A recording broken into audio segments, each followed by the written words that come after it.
Basically, my talk today is creating a games research institute, and bio. I would do my bio just briefly. Here's a slice of my life in one slide, which is kind of crammed everything. I served on a National Research Council committee that put out a study, Virtual Reality, Scientific and Technological Challenges. I chaired another NRC study called Modeling and Simulation Linking Entertainment and Defense. I built and operated the America's Army game, if you know that game, which was the most successful effort ever built for Army recruiting. I received an IEEE Technical Achievement Award in virtual reality and networking of virtual environments, body tracking research, and the utilization of virtual reality in all kinds of fields. I co-authored a book, Networked Virtual Environments, with a student I met at Stanford University who is now director for cloud for Google. I was senior editor for MIT Press journal Presence for 12 years. I wrote the operating plan research agenda that founded USC's Institute for Creative Technologies. I chaired a committee design in the new millennium, how should NASA design spacecraft in the future. I founded the MOVES Institute, the Modeling Virtual Environment Simulation Institute at the Naval Postgraduate School.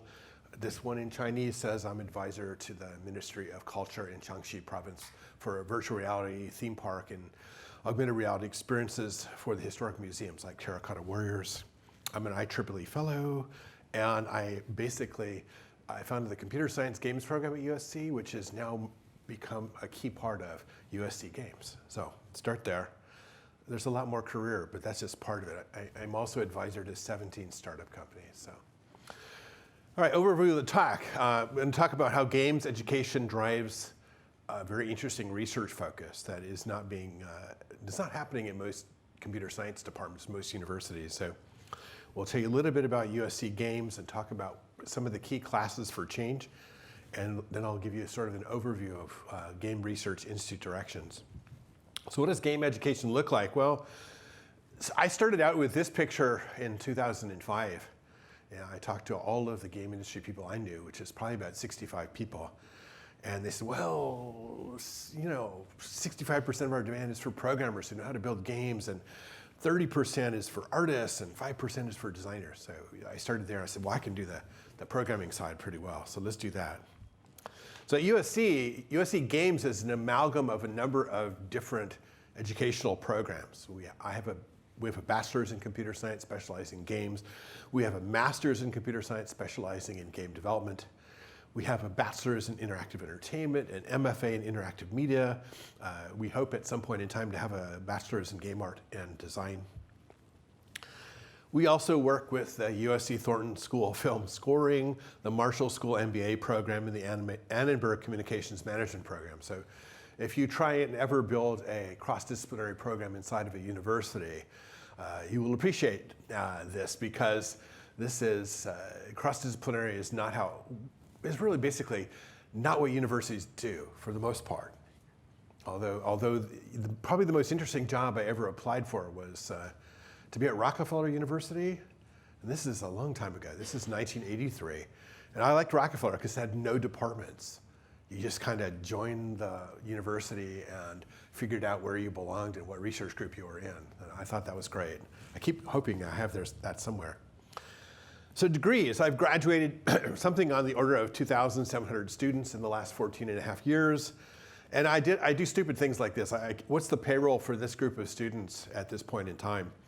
It's about $334 million a year just in payroll. It's about $2.5 billion over 14 and a half years. And they've shipped games played by about 5 billion players, which is about $250 billion in revenue over the last 10 years. So that's pretty amazing. So the USC Games program is the academic program that has had the largest impact on the game industry. And our alumni have gone to over 600 different companies. And the way to think about that is, if you think of a company like Activision, half the engineers at Activision are from this program. If you go to Rockstar San Diego, or if you go to Sony Santa Monica, or if you go to all of the game companies that have billion-dollar plus IPs, this is true. So what we do, so you think, oh, tuition is expensive at your university. I'm saying, well, but the economic results are quite large. So we'll start there. Revisions to degree programs inside of universities are hard.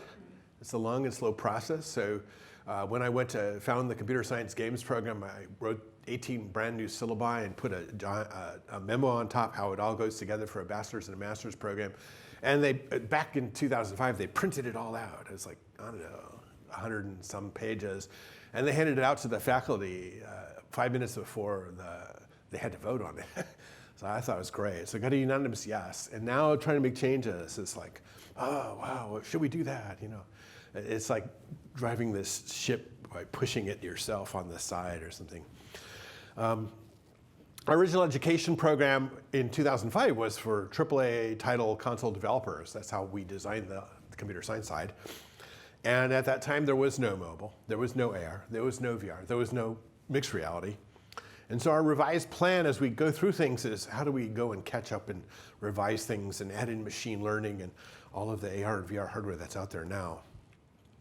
And so we have a couple courses I'll just highlight, and one of the best things you can ever do is come to our USC Games Expo in May, where we'll have, I don't know, we'll show about 120 games that were built in the last semester. It's huge. And we'll have about 1,200 people, so it's a very big event and it's absolutely worth your while. But we have a class, CSCI 538, which is AR, VR, and mixed reality. And when we founded this class in spring of 2018, we got all of 20 students in it. I thought, oh man, this class is gonna go away. You know, because 20 students at USC is not very many in a class. In fall of 2018, we got 65 students. In spring of 2019, 88. Now we have over 100 students in there. And this field is growing. So whenever you see tech articles saying VR is going away, AR is going away, don't believe it. This huge interest. And the way I look at it is there's huge interest in my program by students to want to learn how to build for these. This is a big investment for them. That this is a huge investment out there in people who want to consume experiences in this space. So you should think on that. I'll give you a story from a few years back when Microsoft was putting together Project Natal, which became the Kinect. We actually taught a class on how do you build for the Kinect. And it sold out in terms of seats in the class in 30 minutes at USC. And we had a packed class, we did all kinds of interesting things. The next semester, it sold out in 30 minutes again. And the third semester, we put it out on the schedule and 2 people signed up. So to me, it's like, oh, this is going away. There's everything that's been done that's significant and people are moving on. So in a lab like AR, VR, mixed reality, it's very hard to keep track of everything, but we have HTC Vives, we have Google Daydream devices, which are old now, Pixel 3 phones, Magic Leap devices. We're trying to get, Oculus, newer Oculus devices. So it's a big lab. And we build things like this, and I might play this one demo because I think if I play too many, we'll run out of time. Just to show you what do students build if they can build anything.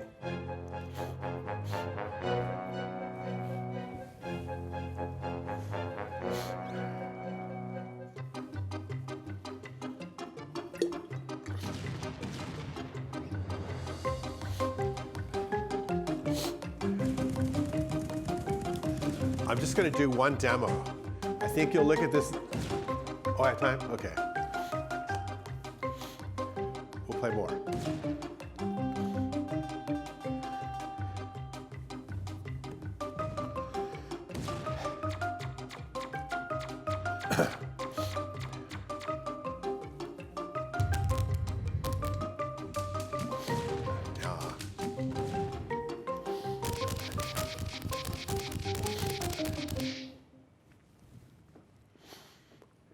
So this is about a year old, but I put that on there to say if the students could build anything, oh yeah.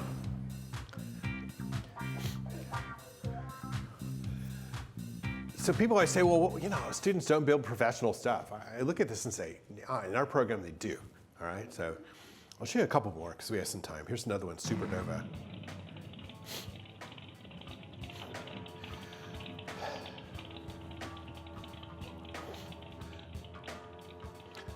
This is like Parappa the Rappa in VR.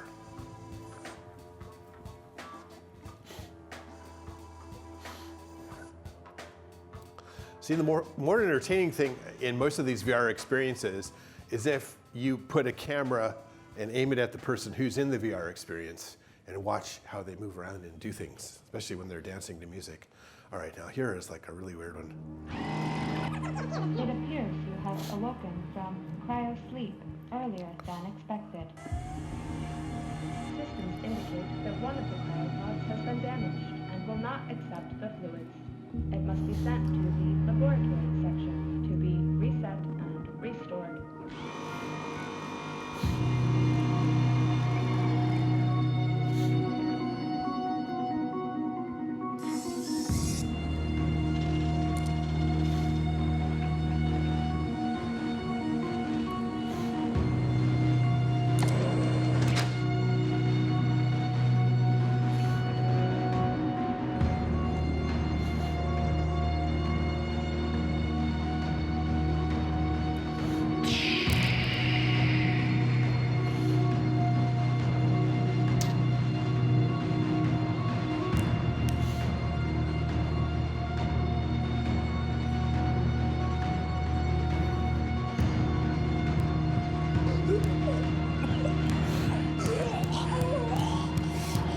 Yeah.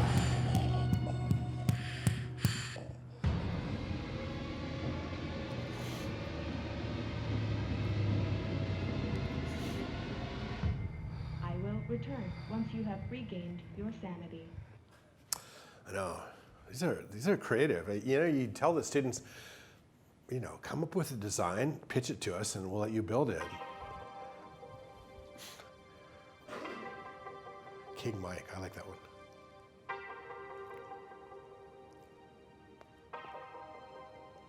So I'm just showing you the entertainment games that are being built with AR and VR in our program. But we also have a huge interest by our students in serious applications. So we have projects with the medical school on games for Parkinson's patients, and chemical engineering, and architecture, and air quality. And if you went onto my website, you'd find 15 years of trailers that look like this, starting in 2005, every semester.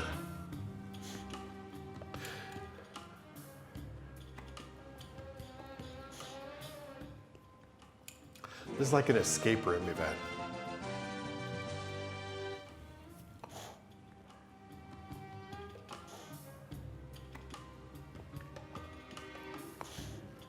This is built in one semester. Oh, here's another one. Let's watch this one, Soul Survivor. I like this one. It's particularly creepy.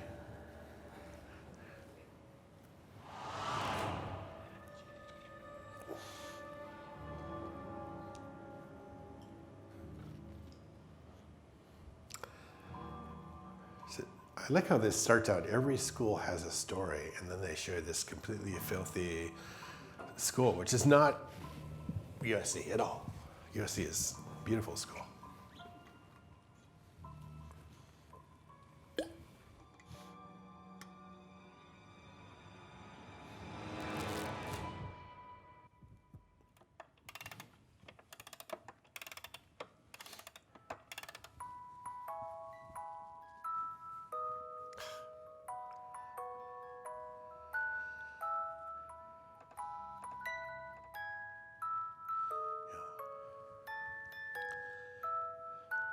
Whoever decided that music boxes are scary, or should be scary? All right. So what we learn at USC is that building stuff lets people prototype their dreams or their nightmares, I guess. And building stuff leads to ideas for R&D to build the next stuff. And you know, so one of the things you'll find is in the game industry, for the most part, there is no R&D money. So the only place where new technology actually sort of gets looked at in a serious way is inside of a university that has a games program. So if you went to Activision and said, what's your R&D budget? They would say, like, I don't know, it's like nothing. They'd say, we have a really big D and a really small R. So this semester, I'm teaching a new class, Applied Machine Learning for Games. And it comes out of a project that I've been thinking about. And this is I'm not going to show any code like our first speaker in this section here. Basically, this course covers the fundamentals of machine learning applicable to the development and analysis of video games. So it turns out what you have to do in machine learning is lots of the same tools, but your use is quite different. And the idea is to prepare a student for research and development of machine learning technologies for interacting with and analyzing games. And we cover all of the classic topics: neural networks, convolutional neural networks, long short-term memory, recurrent neural networks, generative adversarial networks, reinforcement learning, Q learning, deep Q learning, Markov models, data analysis, and AI character and bot creation, and understanding these techniques. So this class, right now there are 24 projects going on in this class with 100 students. So I tried to do the midterm this week on Tuesday, and I think we still have 10 projects left to present, which will happen next class on the next Tuesday. But it's amazing what our students are building. So I teach classes a little bit differently. A lot of people just give you a test every 2 weeks in school. What I do is I give them a project. No, I don't give them the project. I said, come up with a project in this kind of boundaries. And our students pick a project they work on the entire semester. And so it's very, very interesting, and they get really far. And I don't have all the lists. I didn't put the list of those 24 projects in here. Maybe I'll get them. They're online on my website. Network games is another core class. And this is kind of funny because we're going through a big change in networking of games right now. If you look at things like Google Stadia, which is the game is running at a server in the cloud, and we're just going to stream bits to you, but your controller is across the Wi-Fi network and not Bluetooth connection, and goes directly to the servers that are off on the internet.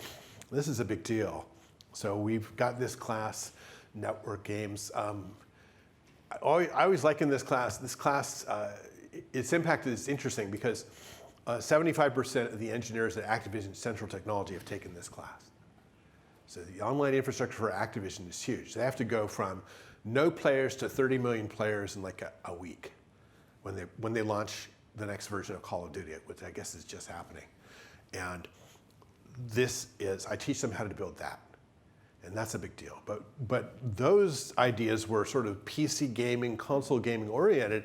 But now when we start thinking about architectures that are going to run well on 5G in a mobile space, and with things like Google Stadia, and with esports architectures, then things have changed a lot very fast. So we're trying to push this into that class, and it's quite different. So I'm going to talk a little bit about game R&D directions. This is probably the biggest and most important part of the talk, which is, let's do a mind map. And I put this together because I'm looking at, I have someone who wants to make a donation of some size for a games research institute at USC. And so I said, well, here's what I want to do. So I just put everything on there. And so if you go off, let's start on one side. An AR, augmented reality, experience authoring and tools is still a big deal. Because right now, every AR, and actually true, every AR and VR experience, the people go and grab Unity, and they'll grab the starter kit for building AR, the starter kit for building VR, and they kind of go from there. And then they kind of hack things together and reinvent the interface, and every interface is different. This would be like every single car you got into, or every single computer you got into had such a wildly different interface that you had to, where do I, it'd be like Emacs and VI, I heard you say that earlier. Actually, I was at a school, we never tenured anybody who used Emacs, by the way, if you remember that. So what we're trying to think about is how do you build these experiences so that the authoring tools are pretty standard and work well and make it quickly so I can get to an AR experience. And in the hardware realm of AR, we're all still looking for lightweight glasses. We all had big hopes from Magic Leap, but if you saw the Magic Leap Creator Edition, it is a giant clunky set of glasses with a big wire down here and a computer that runs on my hip. And the experience with that, by the way, is I ordered one. So I ordered this. And they said, well, we can only deliver it in person. We can't send it on a shipping company. And you have to be at the address of where it's to be delivered at your school, which is it's the order woman's office from the computer science department. So they said, well, be in a 3-hour window in her office. So I had to sit in her office for 3 hours. And of course, they showed half an hour after that 3-hour appointment, I think is the way it goes. And then it took over an hour to set up to use for me, to tailor it for me. And if the next person was going to use it, it would take them an hour. So I was like, no, this should be like I pick out the phone, I turn it on, and I'm ready to go. So we're not there. I know Apple is doing a pair of lightweight glasses in this space as well. And we hope that they figure out that spending an hour calibrating is just not going to be okay. So this is research still. It might be user interface research. In VR, hardware, same issue. Smaller, lighter tracking. And one of the things that we're all hoping for is how do you do HMD-less VR? How do you do virtual reality experiences without having to wear a headset? So what I know when we bring people in to play with our VR experiences in our classes, it's hardcore gamers will put them on and play for an hour or two, but the general public will put it on, they'll run the 4-minute, 5-minute demo, and they'll want to get out. So if we're going to have a big future, then we have to do something about how do we do virtual reality experiences without a headset. I'll just put that out there. Let's talk about networking. Networking, we've got 5G architectures, and 5G is in some architectures is going to be faster than Wi-Fi. So that's very interesting. That gets rid of a whole lot of wires, and we have to figure out how do we take advantage of this in mobile. And what you're finding in mobile is you're starting to see amazingly powerful processors and neural processors and graphics hardware built into your phone. And the biggest issue there in the phone space is power, which is, if I put you a 3D VR experience or an AR experience on your phone and you start running it and your battery dies in 50 minutes, you're not going to do that too often, or else you'll have to own 2 phones, which is maybe good for Apple and Google and Samsung and all those people who make phones. Networking latency. Latency, Google Stadia, I don't know if how many of you know what that is? Just a couple. So the product manager for Google Stadia is one of my former students. He's really brilliant. And what it is right now, if you buy a game in a digital download to your PC or to your console, you're running it on the hardware that's sitting next to you. And Google Stadia it's going to run on a really big piece of hardware that's sitting in a Google data center. And in some ways, if you just take traditional games and run that way, you go, why? Because latency becomes a real big issue. But the answer might be, well, what if that game used a whole, 50 clusters machine learning system at the back end that you could never have in your house, and then you can do cool stuff, all right? So I think, Google Stadia is sort of the right way to start to get people to run games that are really different and quite interesting. So that gets us to deep learning. And so if you get into machine learning, deep learning, deep learning is just how many layers are in our neural network, right? More than one. So what can we do with deep learning? We can do gameplay understanding. Gameplay understanding is I can watch the players who are playing my game, and I can change the game based on their behavior, and I can give them a different experience. So there's some companies that do that now. There's some games that are out there now where every single person who plays the game gets a completely different version, and the underlying machine learning system changes it for them. So it knows about them. In fact, I talked to the chief creative officer for one of the largest game companies. He goes, we can actually get rid of logins and passwords because if we already know how you play, and we can just let you play, we can identify you after you start playing by machine learning, which I think in some ways was an invasion of privacy a little bit, but it's not fully, but if you want to get experiences that are tailored especially for you, this is a big future. We also have a research area that is near and dear to my heart, which is automatic AI bot creation, which is I'm playing a game, and I would like to play against master level game players of the same game. I think I'm really good. But the master level game players are making $250,000, $300,000, $400,000, $500,000 a year, and they're not always available to play against me, just a professor who's not in that realm. And so is there a way we can build AI bots that can do master level gameplay and that you can play against? And the answer is with machine learning, we have a potential to do that. And I'll talk a little bit more about that in the next set of slides. Automatic neural network training.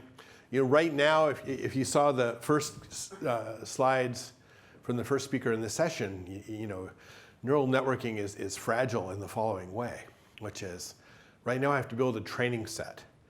So if I'm going to give it a set of images, and I want it to be able to find cats, then I have to give it enough pictures of cats that are labeled as cats that it can actually properly answer the query, is this a cat?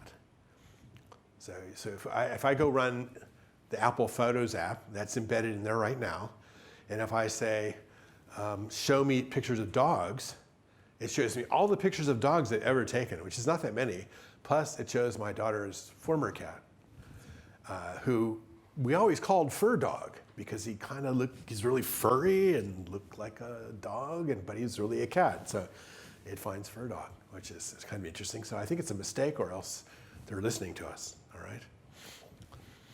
Other games research, AI characters. And so one of the biggest things that you get to after many years of working in the game industry is, for most part, games are event-driven and quite physical, which is I'm shooting at you, your virtual character in the game, or shooting at the AI characters in the virtual game, and I'm firing a bullet. And one of the big things that people have always asked for is, how do we do better than that? And how do we make people have games that make them cry? Not cry because they're really bad games and you spent money on them, but cry because they put you through an emotional state. For the most part, games don't do that. And so what I've been thinking about, and lots of people have been thinking about, is how do you build emotion models for your AI characters and emotion models for you as a player? And so if it's going to be for you as a player, then I need to do work in sensors that determine your emotional state. And it could be a camera aimed at you. It could be something that's listening to your speech. It could be a $50 hybrid EEG device that sits in your forehead and 2 more wires behind your ears, and is run in Bluetooth. And I think we're really close to being able to do that. And that becomes, then what you want to have is characters that have, AI characters that have a particular type of personality. A personality, like if it's a pirate, he's like a narcissist, and he's gonna look at you and say, you're happy. I'm supposed to make you unhappy, and how do I do that? All right, and I think deep learning and machine learning is going to be a big part of that. We're also going to have to figure out natural language processing so it's just good enough and it works.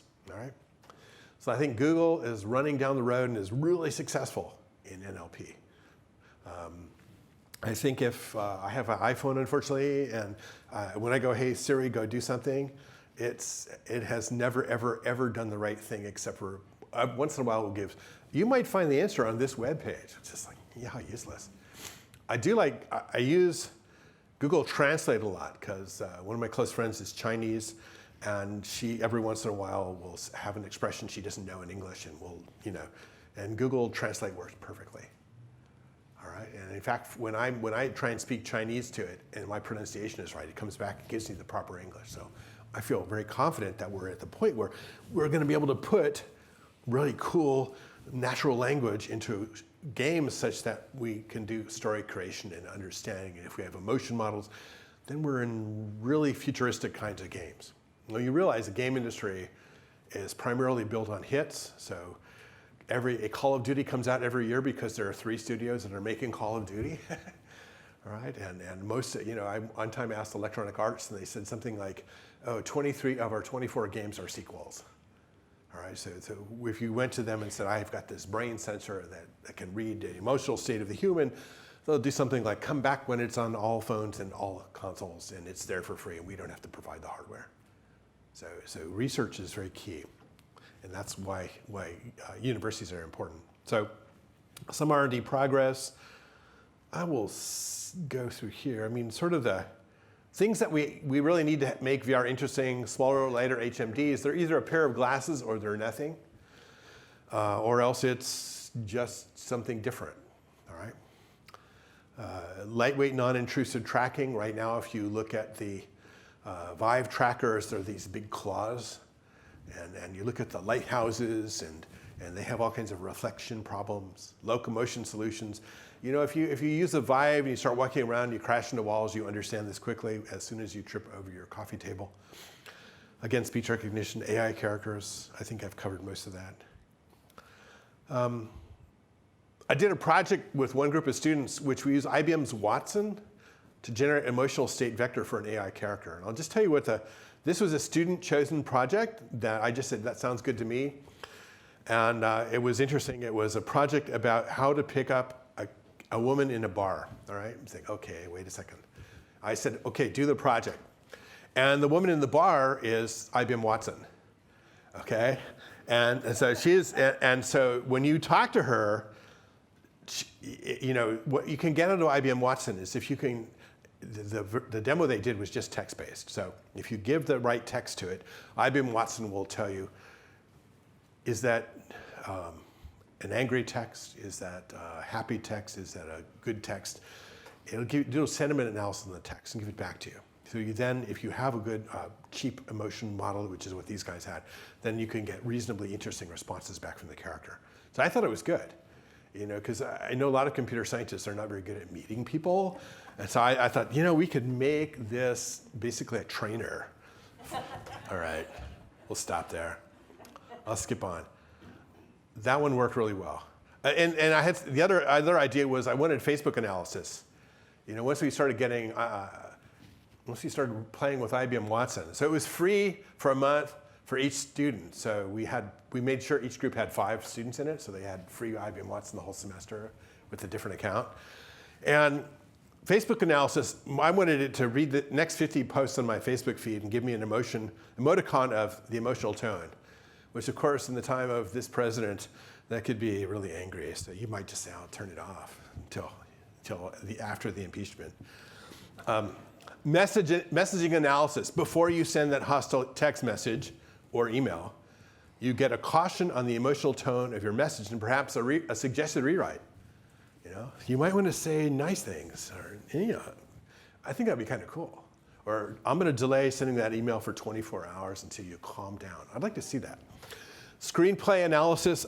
We actually have this project going in my machine learning class now, which is go get all of the screenplays for all of the Academy Award-winning films and put them into a machine learning system and try and build a way to have the machine learning system help you write your script and make it so it's going to be also an Academy Award-winning script. This of course puts all the creative writers out of business, and they will of course attack us, say this will never happen. All right, this is LOLbots, the League of Legends bots. This is a project we're doing now, and this is almost the end of the talk, so we can have some time for questions. And the purpose of this project is using deep learning to understand gameplay and create game-playing bots. And so this was, let's go out to Twitch and let's go out to YouTube videos of master gameplay. And can we create a neural network that understands how the master player is playing this game? And then create bots using OpenAI that can play against you. And this project is, the reason I started this project is I had a venture guy call up and goes, do you have a machine learning class for games that can have some students think about this project? And he goes, if you do, I have like $60 million from Google to start. I'm like, okay, let's do this project. That's what he said. We'll see if we ever get the money. I have another company that's from China that also wants to maybe do the same type of thing with us. So we've actually made some interesting progress. We're, instead of doing 5v5 right now, we're doing 1v1 in just a couple of narrow instances, and we're making great progress. So it's kind of fun. But the hand training of having the students learn League of Legends so that they can then go watch the master players and pull out frames and label them. Here's what the master player is doing right now is pretty cool and interesting. We use YOLO 3, TensorFlow, Keras, OpenAI, and I'm going to show you our building and ask for questions at this point. Yes, let's hear it first.